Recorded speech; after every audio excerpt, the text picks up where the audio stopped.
You wake up at 3 a.m. without an alarm. It's not a nightmare, just a number that doesn't feel safe yet. Your mind quietly calculates risk even when your body wants rest. You open your banking app, then close it again. You already checked the same number last night. The volatility isn't in the account, it's in how it feels. Somewhere in the same city, someone your age sleeps peacefully. They don't check their balance before bed. The difference is not effort, it's a layer of financial buffer over time. You assume a higher salary will solve this feeling. More income should reduce the drawdown of stress. But lifestyle expands quietly and the margin stays thin. This channel doesn't sell motivation. We break down the math behind your time, income, and long-term outcomes. Today we look at why earning more can quietly feel worse. At this level, money is not about comfort. It is about surviving until the end of the month. And every decision starts to feel like a small financial risk. You choose between cheaper food or paying something on time, not because you lack discipline or planning, but because the numbers simply do not stretch far enough. Small problems stop being small at this stage. A motor repair or a basic medical cost can trigger a full drawdown. Even a delayed paycheck can disrupt your entire time horizon. Over time, this changes how you think. Your focus compresses into just getting through today. Long-term planning starts to feel expensive and out of reach. This is not about laziness or lack of discipline. You are operating inside a system with very thin margins. And that constant pressure quietly drains your mental energy. For many people, this is not temporary. It becomes the default loop they live in every month. And this is where most financial journeys actually begin. At this point, one belief feels obvious. If you earn more, everything should stabilize. It sounds logical within this level of volatility, and you are not entirely wrong. More income does reduce short-term pressure, but only up to a certain point in the system. One day, you finally manage to save a small amount of money. It is not large, but it slightly extends your time horizon. For the first time, your financial breathing room feels real.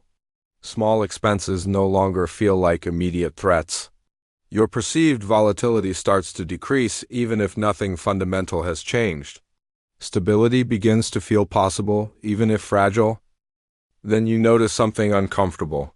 That small buffer would not survive a real financial shock or drawdown.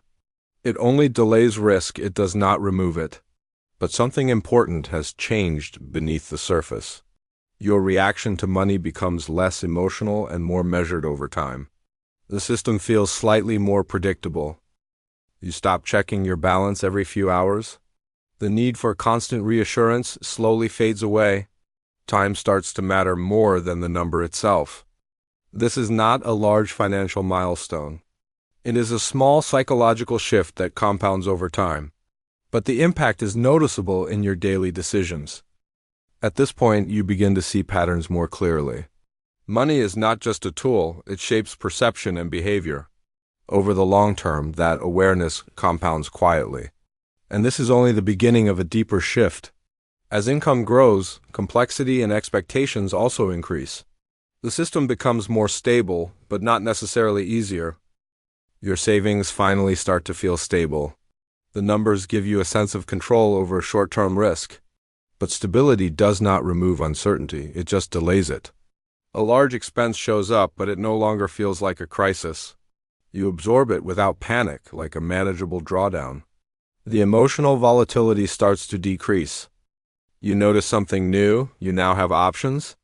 Decisions are no longer purely reactive to urgency. Time horizon begins to stretch beyond survival, but a quieter risk begins to form. You start to feel safe enough to relax your system. Discipline slowly fades without a clear signal. Small expenses begin to stack quietly. Each one feels insignificant on its own, but compounding works both ways over time. Your income increases, but so does your lifestyle. Not through big decisions, but through repeated habits. The gap that creates long-term growth stops expanding. You are working harder than before, but the numbers feel like they are barely moving. It creates a quiet confusion about progress. This is not failure in the usual sense. The system around you has shifted its rules. And your old approach no longer compounds the same way.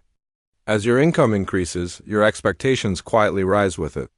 Not because you are greedy, but because your baseline shifts over time. What once felt like progress now feels like maintenance in a longer time horizon. Things that once felt like luxuries slowly become routine. Your brain recalibrates faster than your income growth. And without noticing, your definition of enough quietly moves further away. Your environment begins to upgrade along with you. Different conversations, different lifestyles, different reference points, and suddenly your benchmark is no longer where you started. You stop comparing downward and start comparing upward. This changes the emotional math completely, because there is always someone further ahead in the long-term curve. Every salary increase feels smaller than expected. Not just because of taxes, but because expenses expand to match it. Lifestyle absorbs growth faster than compounding can stabilize it. This pattern is not unique to you. It is a common behavioral loop seen across income levels. Most people never label it, so it quietly repeats over time. You feel like you should be further ahead by now. The numbers improved, but the feeling did not follow. This disconnect creates a subtle emotional drawdown over time. This is where the paradox becomes visible. More income does not always reduce financial stress, and the system starts to feel heavier, not lighter. The more you earn, the more there is at stake. Your financial life starts to carry larger downside risk. It is no longer about scarcity, but about potential loss. Bigger numbers do not always bring stability. Small percentage changes now mean larger absolute volatility. The emotional impact becomes more sensitive over time. You begin thinking in terms of time horizon and long-term outcomes. Concepts like inflation and compounding quietly enter your decisions. What once felt simple now feels layered and complex. The question quietly shifts over time. It moves from surviving today to sustaining the future. And that future has no clear finish line. Money stops solving basic needs at this level. It starts interacting with comparison and relative positioning. And comparison has no stable equilibrium. Different income levels create different problem sets. But stress does not disappear, it transforms form. The pressure simply adapts to scale, the fear evolves in a subtle way. It shifts from not having enough to not keeping up. And that shift is harder to notice. This is the quiet paradox of earning more. The numbers improve, but the baseline expectation moves with them. And that is why it does not always feel better. The system is designed to keep you moving upward at all times. Every increase in income quietly resets your baseline expectations. Over a long-term time horizon, there is no clear finish line. Everything around you is calibrated to raise your expectations. Ads, media, and social environments continuously shift the benchmark.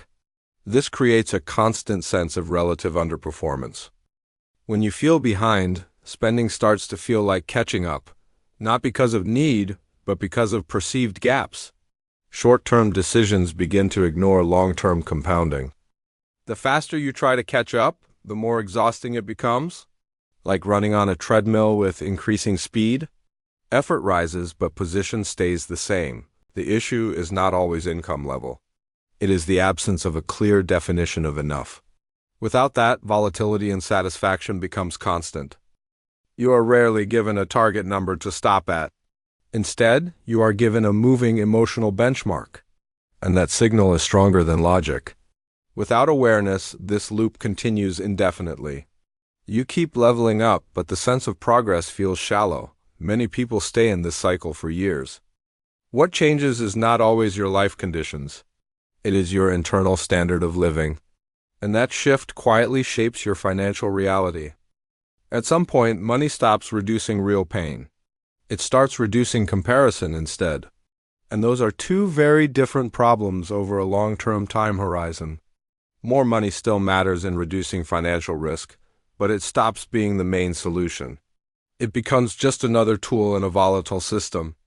What matters more is defining a boundary, a point where you stop chasing marginal gains and start making deliberate long-term choices. This is not about stopping growth completely. It is about recognizing when compounding is enough And when more adds little value to your life, you do not need the biggest number. You need a number aligned with your time horizon, and one that supports your actual life. Some people never find that boundary.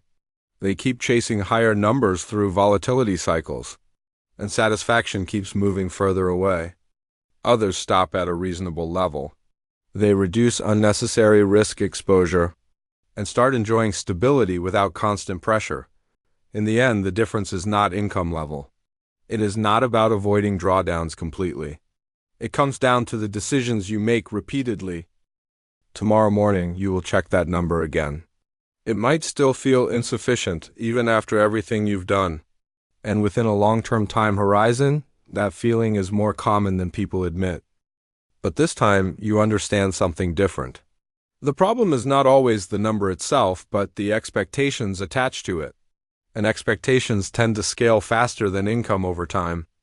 You do not need to win at every level the system presents.